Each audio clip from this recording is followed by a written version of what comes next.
어릴 때 여기 계신 분들은 어떻게 사셨는지 모르겠습니다. 아마 여기에 계신 분들 적어도 저보다는 다 훌륭하게 사셨을 것 같아요. 저는 어릴 때 흔히 말하는 부모님의 좀 기도의 제목 중에 하나였던 것 같습니다. 왜냐하면 제 어릴 때의 행동들이 그렇게 좋은 모습들은 아니었기 때문에 그렇습니다. 그래서 어떻게 보면 제가 이 자리에 서서 하나님의 말씀을 전한다는 것 자체가 어떻게 보면 굉장히 큰 은혜이자 기적인 것 같아요. 혹여나 여기 계신 분들 중에 자녀의 문제와 어려움으로 인해서 정말로 힘들고 어려운 분들 가운데 계시다면 하나님 그 한 분 한 분 한 분 그 어머니의 아버지의 기도의 눈물을 하나님께서 반드시 기억하시고 응답하신다는 사실을 꼭 믿으시기를 바랍니다.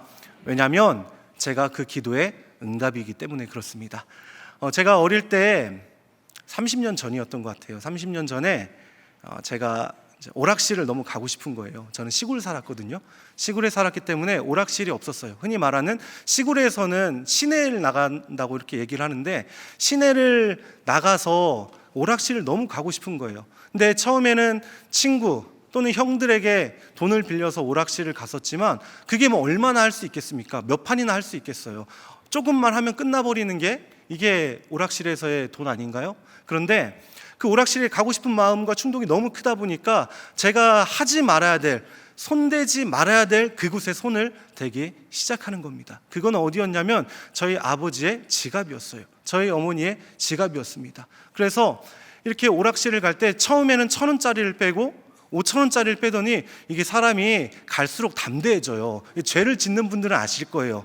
이 죄를 지으면 지을수록 죄책감과 무게감이 있는 게 아니라 더 담대해지고 더 무뎌지는 게 우리의 모습입니다. 그래서 죄를 반복적으로 짓는 그리고 습관적으로 짓는 분들은 아실 거예요. 제가 무슨 말을 하고 있는지 아마 잘 아실 겁니다. 처음에는 1,000원이었어요. 두 번째는 5,000원입니다. 그렇게 10,000원입니다. 이렇게 자꾸 금액이 올라가는 거예요. 그렇게 올라갔는데 그때는 몰랐는데 나중에 알게 된 사실이 뭐였냐면 제가 총 12만 원을 이렇게 부모님 지갑에서 뺐었더라고요. 저희 부모님은 예전에 어릴 때 시골에서 목회를 하셨거든요. 그때 저희 아버지의 제가 사례비가 제가 그때 듣기로는 45만 원이었습니다. 45만 원. 그 중에서 4분의 1을 제가 오락실에서 쓴 거예요. 그러니까 탕자에 흥청망청 쓰는 그게 뭔지 저는 알겠더라고요. 왜냐하면 이게 내가 돈이 많으니까 이게 마음에 여유가 생겨요. 막 다 주는 거예요. 막 아는 형한테 1,000원씩 주고 뭐 아는 사람한테 500원씩 주고 뭐 이렇게 다 돈을 주게 되는 거예요. 근데 그게 오래 가지 않더라고요. 일주일 가더라고요. 일주일. 왜냐하면 일주일 뒤에 저희 아버지한테 적발이 된 거예요. 오락실에서 나올 때 저희 아버지가 그 오락실 앞을 지나가셨거든요. 그때 저는 오락실 안으로 숨었습니다. 그리고 저희 아버지가 날 찾지 못하겠지라고 생각하고 콩닥콩닥 하면서 오락실 구석에 숨어 있었어요. 그런데 아니나 다를까 저희 아버지가 오락실 안으로 들어오셔서 저를 잡고 차에 태우고 집으로 가는 거예요. 시내에서 집까지 차 타고 한 5분이 채 되지 않을 거예요. 그 5분이 채 되지 않는 이 시간이 아무 말씀도 하지 않는 그 아버지의 모습을 볼 때 얼마나 그때 마음이 조마조마한지 모르겠습니다. 그 생각을 해보면 지금도 좀 이렇게 심장이 뛰는 것 같아요. 그때 제가 처음으로 아버지에게 처음이자 마지막으로 한번 맞은 적이 있었어요. 그때 몽둥이로 5대 정도 맞았나? 5대 정도 맞았던 것 같아요. 그때 어릴 때 맞았는데 굉장히 아프더라고요. 어릴 때 그 아버지의 매가 그렇게 아프더라고요. 그런데 그걸로 끝나시지 않았어요. 저를 안고 우시는 거예요. 기도하시면서 우시는 거예요. 그때 저는 그때 그 아버지의 눈물을 이해하지 못했어요. 그 의미가 뭔지도 잘 몰랐습니다. 그런데 시간이 지나니까 그 아버지께서 저를 안고 우시던 그 모습이 이제는 조금 이해가 돼요. 우리 아버지께서 나를 안고 때린 다음에 안고 우신 그게 정말로 내가 믿음 안에서 말씀 안에서 바르게 살아가길 원하는, 그리고 그 때린 것에 대한 부모님의 아픔이었구나, 그 가슴의 아픔이었구나라는 것을 조금 시간이 지나서 알게 되었습니다. 그런데 중요한 것은 무엇이냐면 제가 그 갈 때의 시간을 한번 생각해 보라는 거예요. 그 5분의 시간 얼마나 길게 느껴졌을까요? 그 5분의 시간이 저에게는 굉장히 길게 느껴졌어요. 조마조마했습니다. 난 어떻게 될까? 난 이제 어떻게 해야 되지?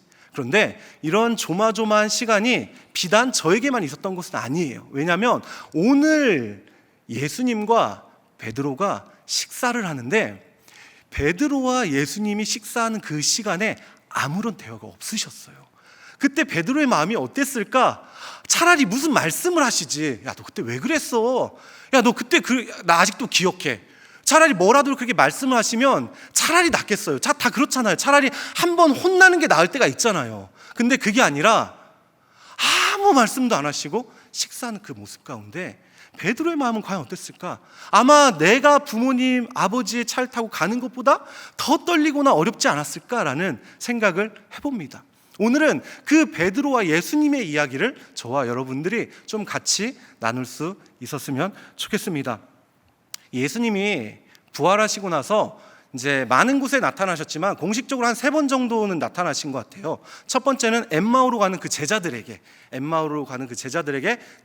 나타나셔서 성경을 풀어주셨습니다. 두 번째로는 무서워서 떨고 있는, 집안에 숨어서 떨고 있는 제자들 가운데 나타나셔서 위로를 더해 주셨어요. 세 번째로는 베드로에게 나타나셨습니다. 베드로에게 나타나시기 전에 두 번의 이 모습을 보면 이 부활하신 예수님을 만난 공통적인 특징이 있어요. 어떠한 반응들이 있냐면 기쁨이 있습니다. 평강이 있습니다. 그게 부활하신 예수님을 만난 사람들의 반응이었어요. 그런데 베드로는 예수님을 만나기 전이었습니다. 예수님을 만나기 전에 베드로의 모습은 이런 모습이었어요. 자, 요한복음 21장 3절 말씀 좀 같이 볼까요? 저와 여러분이 함께 읽도록 하겠습니다. 시작.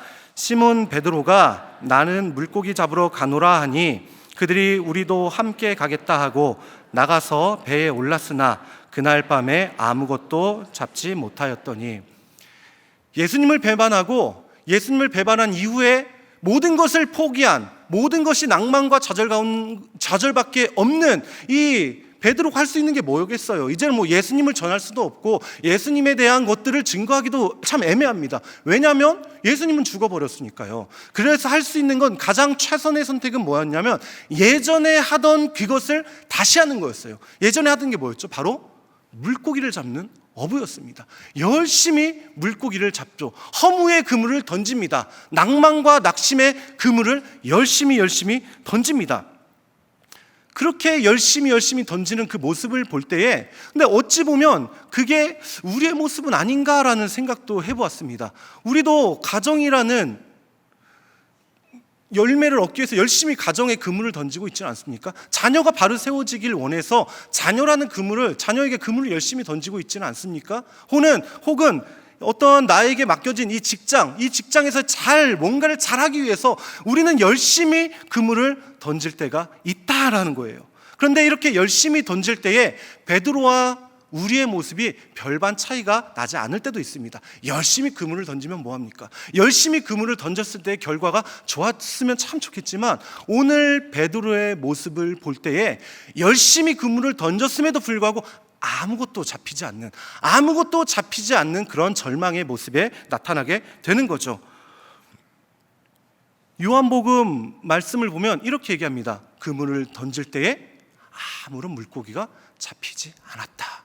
그물을 열심히 던졌을 때에 아무런 소득이 없었다. 그게 베드로의 모습이고 그게 우리의 모습입니다. 그렇게 열심히 던지고 낭망하고 좌절하고 있을 때에 예수님이 베드로에게 찾아옵니다. 낭만과 좌절 가운데 있는 그 상황들 가운데 예수님이 베드로에게 한 걸음 찾아오십니다.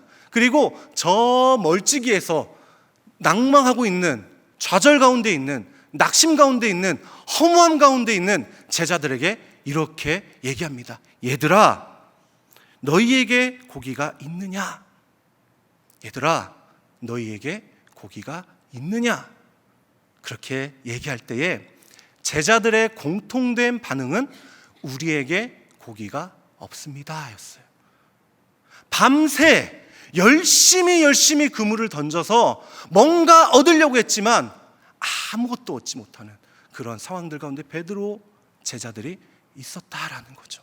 근데 이 예수님이 제자들을 부를 때 참 그 언어가 참 다정합니다. 포근합니다. 얘들아 라고 할 때는 어떻게 부르셨죠? 마치 엄마가 자녀를 부르듯이, 마치 엄마가 아이를 보고 아유 우리 아기 예쁘다라고 하는 것처럼 그렇게 얘기를 하세요. 얘들아, 얘들아. 예수님은 지금도 우리에게 말씀하십니다. 얘들아, 얘들아 라고 우리에게 따뜻하게 말씀을 하십니다. 그리고 예수님이 이렇게 말씀하세요. 지금 물고기가 없구나. 배 오른편에 한번 그물을 던져볼래? 배 오른편에 그물을 한번 던져보렴 이라고 얘기를 합니다. 여기에 이 제자들이 누군지는 모르지만 누군가가 얘기했을 때 마지막으로 속는 셈 치고 그물을 던져요. 그렇게 던졌을 때에 오늘 말씀에 보면 요한복음 21장 11절 말씀에 보면 물고기가 굉장히 많이 잡혔는데 153마리가 잡혔다라고 얘기합니다. 여러분, 근데 좀 이게 이해가 되세요? 왜냐하면 이 지금 베드로가 타고 있는 배는 선원이 7명이 탈 수 있는 배예요. 결코 그 당시에 작은 배는 아닙니다. 꽤 큰 규모의 배였어요. 7명이 끌어올린다고 하면 그 그물의 규모는 굉장히 큰 거예요. 그런데 거기에서 그물이 정말 찢어질 정도로 많이 잡았는데 153마리라고 하니 이게 여러분 좀 이해가 되시나요? 뭐 굳이 그것까지 저희가 알 필요가 있겠습니까? 라고 생각하시는 분들의 이 눈빛이 제가 보입니다. 그런데 여기에서 이 153마리라는 거는 그때 당시에 좀 배경을 좀 알아야만 조금 이해가 되는 것 같아요. 여기에서 이 구약 히브리 사람들이 갖고 있는 기본적인 개념은 뭐였냐면 이 물고기 종류가 153종이라고 생각을 했었어요. 그러니까 153마리가 잡혔다라는 것은 모든 물고기 종류가 잡힐 정도로 굉장히 많이 잡혔구나라는 그런 표현입니다. 근데 이게 여기서는 그냥 물고기가 많이 잡혔구나라고 하지만 나중에 이 말씀을 통해서 예수님께서 하고 싶은 말씀은 뭐였냐면 모든 물고기가 모든 어종이 잡힌 것과 같이 너를 통하여 너의 신앙의 고백을 통하여 교회가 세워질 텐데 그 교회를 통하여 모든 민족이 복음을 받을 수 있도록 너의 신앙 고백을 통하여 세워진 이 교회가 모든 민족에게 복음을 전하게 하겠다라는 그런 의미가 같이 포함이 되어 있습니다. 그러니까 여러분 성경 하나하나를 잘 보면 저희가 생각하는 것보다 때로는 더 깊은 의미가 있는 것 같아요. 나중에 요한복음을 볼 때 153마리라고 하면 그때 당시 종류구나. 근데 이게 나중에 모든 사람들에게 모든 민족 가운데 복음을 전하게 한다는 그런 의미를 담은 거구나라고 생각하시면 아마 이 요한복음을 볼 때 그 물고기의 내용이 조금 더 입체적으로 들어오지 않을까 싶습니다. 그렇게 많은 물고기가 잡힐 때에 누군가 한 명이 얘기하는 거예요. 뭐라고 얘기하냐면 베드로, 저기 멀리서 얘기한 사람이 내가 누군가 봤더니 예수님이야, 예수님. 저기 멀리에서 얘기하신 분이 바로 예수님이야 라고 얘기합니다. 그 말을 들은 베드로는 어떻게 하냐면 자신의 겉옷을 두르고 물속으로 뛰어내려서 예수님께 갑니다. 여러분, 이때는 지금 새벽이에요. 아직 날이 밝기 전입니다. 축축한 옷을 입었겠죠. 여러분, 새벽에 물놀이 좋아하시는 분 있으세요? 새벽에 여름에 해수욕장 가서 신나게 물놀이 하시는 분 계시나요 혹시? 아마 많지 않으시잖아요, 그렇죠? 다 젖으면 얼마나 이게 춥고 찝찝하겠습니까? 근데 지금 베드로는 예수님을 만나기 위해서 물속으로 뛰어들고 옷이 축축하게 젖은 상태로 예수님 앞에 나옵니다. 예수님 앞에 나왔을 때 예수님의 앞에 차려진 어떠한 음식들을 보죠. 첫 번째로 봤던 것은 숯불이었습니다. 두 번째로 봤던 것은 떡과 물고기였어요. 근데 여러분, 베드로가 기쁜 마음으로 설레는 마음으로 열심히 달려갔지만 예수님 앞에 있는 그 모습을 보는 순간적으로 위축이 되는 거예요. 순간적으로 예수님 앞에 가기가 싫은 거예요. 순간적으로 예수님 앞에 가면은 안 될 것 같은 그런 마음이 들기 시작합니다. 왜냐하면 예수님 앞에 있는 그것들이 예전에 자신의 잘못과 죄를 기억나게 하기 때문에 그렇습니다. 여러분, 숯불이 뭘까요? 숯불. 여기에서 숯불은 베드로가 예수님이 재판당하고 있는 그곳에서 따뜻하게 불을 쬐던 곳이었습니다. 가야바의 재판이 있는 그곳에서, 많은 사람들이 불을 쬐고 있는 그곳에서 베드로가 했던 것은 무엇일까요? 베드로가 그 따뜻한 숯불 앞에서 했던 것은 무엇이었을까요? 한 소녀가 묻습니다. 당신 예수님과 같이 있지 않으셨어요? 당신, 제가 저번에 예수님 옆에서 본 것 같은데? 나는 그런 사람이 아니라고 예수님을 저주하며 배반하던 모습이 바로 그때 당시 숯불 앞에서의 모습이었습니다. 그때의 숯불을 보면, 그때의 숯불을 생각하면 지금 예수님의 앞에 왔을 때의 나의 잘못과 나의 배반과 나의 과오가 자꾸 생각나게 되는 겁니다. 그것뿐만 아니죠. 떡을 봅니다. 떡은 이런 거예요. 최후의 만찬 때 예수님이 이렇게 얘기합니다. 제자들에게 오늘 너희가 나를 판다, 버린다 라고 얘기를 합니다. 너희가 나를 버린다라고 얘기할 때 떡을 나누는 그곳에서 베드로는 얘기합니다. 다른 사람은 다 버릴지언정, 다른 사람은 다 주님을 버릴지라도 나는 결코 주님을 버리지 않겠나이다. 떡을 떼던 그곳에서 베드로는 예수님 앞에서, 제자들 앞에서 나는 절대 그렇게 하지 않겠다고, 나는 절대 그렇게 살아가지 않겠다고 다짐하고 또 다짐하였습니다. 그런데 그 베드로의 결과가 어떻죠? 예수님을 부인한 것뿐만 아니라 저주하였다라고 얘기합니다. 그 모습들을 볼 때에, 떡을 볼 때에, 숯불을 볼 때에 어찌 베드로가 주님의 앞에 나아갈 수가 있겠습니까? 어떻게 보면 이런 상황들은 우리나라 속담하고도 좀 비슷한 것 같아요. 자라보고 놀란 가슴, 뭐 보고 놀라죠? 소뚜껑 보고 놀란다. 여름에 더위 먹은 소는 뭘 보고 헐떡인다고요? 여름에 더위 먹은 소는 달만 봐도 헐떡인다. 또 하나 있습니다. 불에 놀란 놈은 부지깽이만 봐도 놀란다. 이게 뭐예요? 안 좋은 기억은 어떤 상황이 재현되면 자꾸 생각난다는 거 아니에요? 지금 베드로가 그런 상황 가운데 있습니다. 더위 먹은 소가 뭐 보고 지금 헐떡거려요? 달을 보고 헐떡이는 그 모습이나 베드로의 모습이나 별반 차이가 없는 거예요. 그런데 예수님은 그 상황 가운데 베드로를 부르십니다. 그리고 이렇게 얘기하죠. 와서 아침 먹어 라고 얘기합니다. 와서 아침 먹으렴이라고 얘기합니다. 그렇게 아침 먹으라고 얘기할 때에 베드로와 제자들과 예수님이 함께 식사할 때에 아무런 말씀도 하시지 않으세요. 너 왜 그랬어? 네가 정말 나한테 그럴 수 있어? 내가 너한테 네 이름 위에 교회를 세운다고까지 얘기했잖아. 그런데 네가 어떻게 나에게, 차라리 도망가지, 내 면전 앞에서 네가 그렇게 날 저주해? 그렇게 얘기할 수 있었잖아요. 아무 말씀하지 않습니다. 오히려 그 식사의 자리를 통해서 너가 나에게 어떤 존재이다라는 것을 말씀하고 있으세요. 여기에서 식사한다는 말은 뭐냐면 너를 나의 가족으로 인정하고 너를 축복한다는 의미입니다. 식사를 함께 한다는 것은 너를 내 식구로 인정한다라는 그런 의미예요. 그래서 예수님이 죄인과 세리들과 함께 식사할 때 예수님을 그렇게 욕한 거예요. 네가 저 사람 가족이야? 네가 저 사람을 그렇게 친해? 그렇게 밀접하면 너도 똑같은 죄인이네?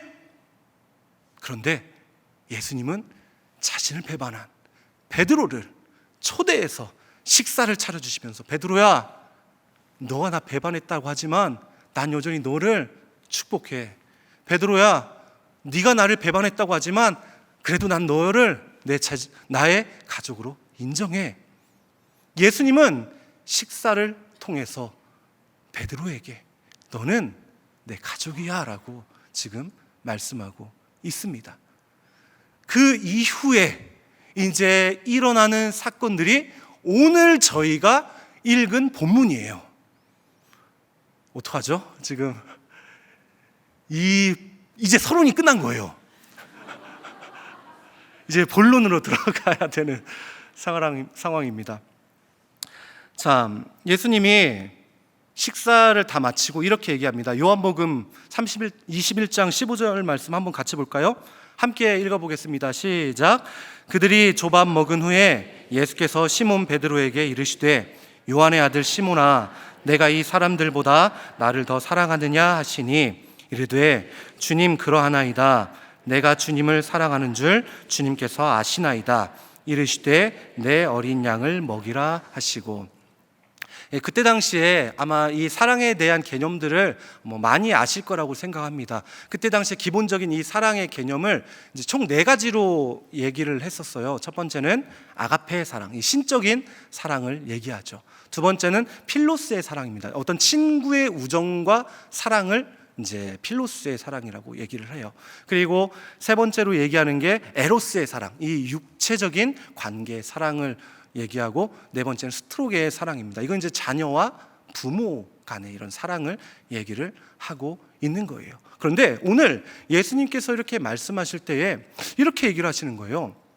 어떻게 얘기하시냐면 아가페라는 건 신적인 사랑이라고 제가 말씀을 드렸잖아요.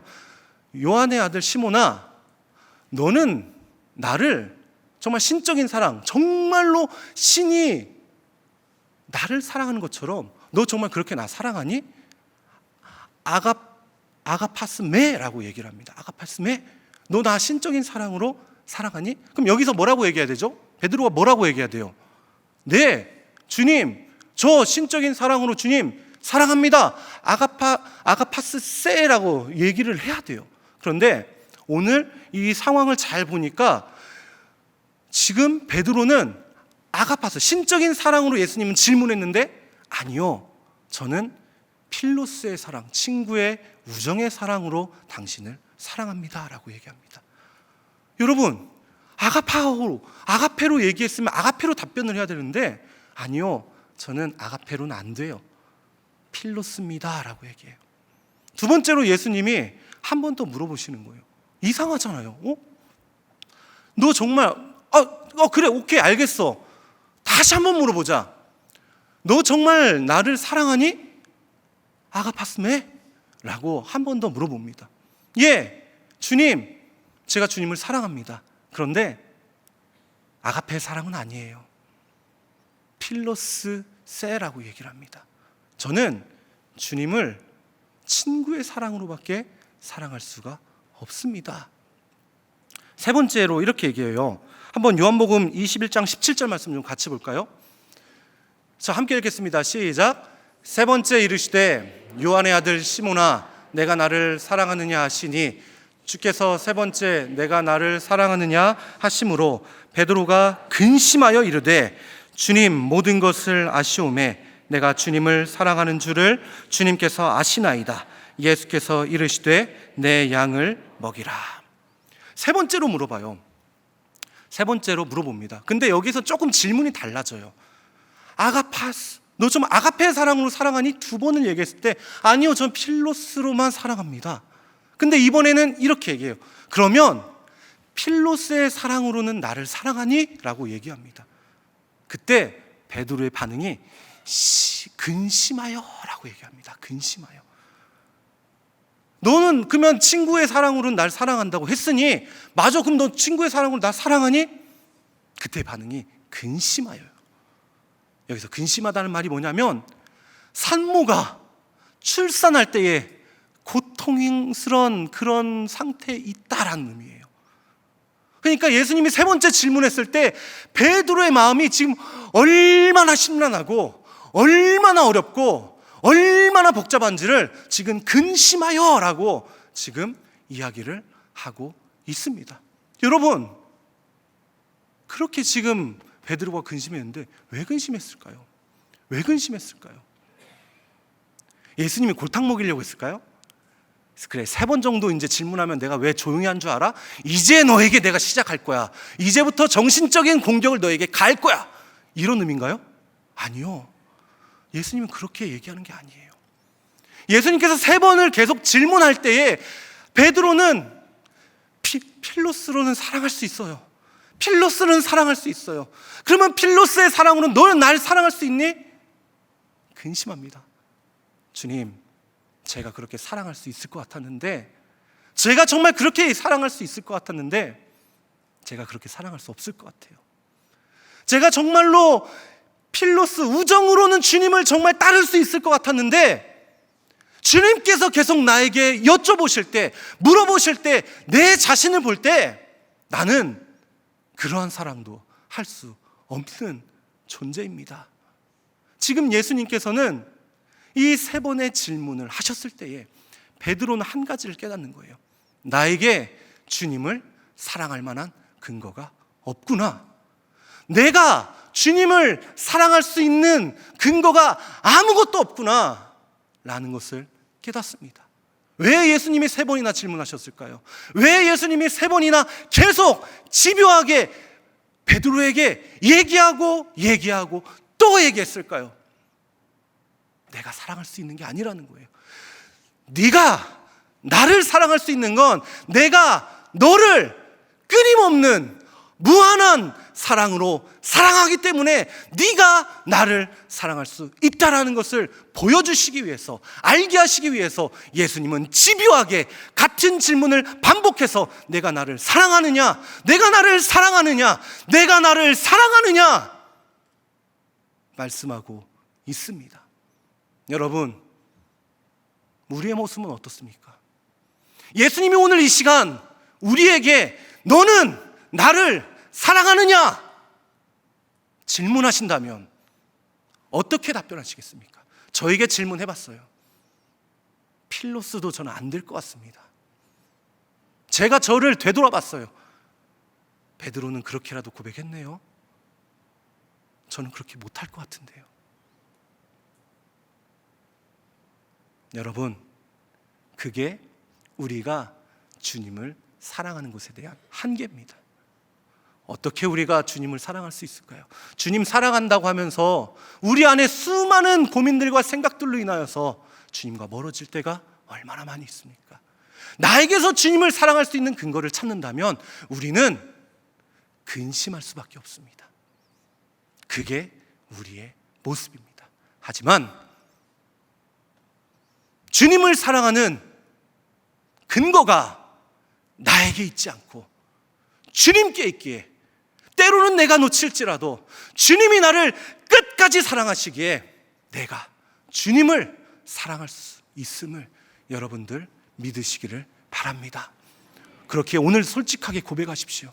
주님, 내가 주님을 사랑한다고 고백하지만 저 그렇게 할 수 있는 능력도 힘도 조건도 근거도 없습니다. 주님이 나를 사랑하시기에 내가 주님을 사랑할 수 있지, 내가 주님을 사랑할 수 있는 것은 아닙니다. 주님을 사랑하는 귀한 사랑하는 우리 교회 성도 여러분, 저는 여기 있는 모든 분들이 주님을 사랑하고 있을 줄 믿습니다. 하지만 그 사랑의 근거를 나에게 찾지 마시고 나를 위하여 십자가에 달려 죽으신 그리스도 안에서 그 내가 주님을 사랑할 수 있는 근거를 찾으시기를 바랍니다. 그렇게 할 때에 우리는 주님 앞에 감사함으로, 주님 앞에 감격함으로 나아가게 될 줄 믿습니다.